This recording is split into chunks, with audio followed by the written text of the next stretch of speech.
Hello, about coronavirus.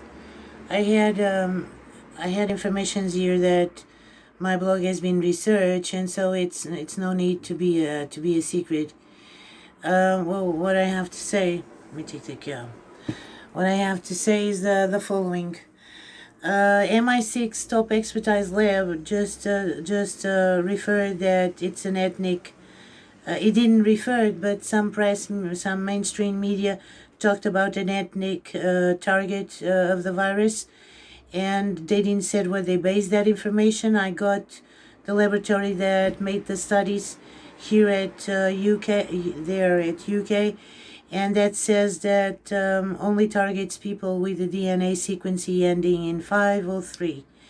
They also said that bats are the hosts of this virus, but some animal at this one market at China was transported from the bat to another host, and that transports the virus through food chain.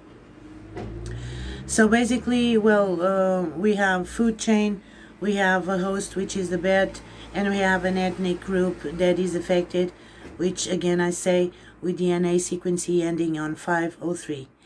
Now, what I have to say about my research previously is that I tried to beat the FBI on homicides DNA proofs, and I found it a long time ago that DNA sequencing can be modified for 30 minutes.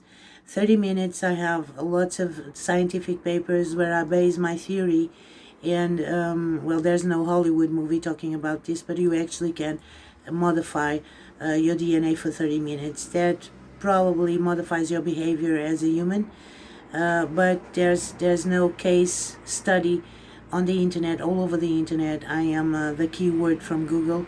They call me the Google Appy, and so I know what I'm saying. Now, what I wanted to say is two things. With combine the DNA changes for 30 minutes, combined with the 5th generation antibiotic, you might survive the disease. There's a political architecture behind. That's another subject I will leave for another occasion. And I wanted to say that I said to the Israelis last night that they should rob the Canadian lab, and not only the Canadian lab, but the American lab who detains the virus, because for obvious reasons. That's what I wanted to say.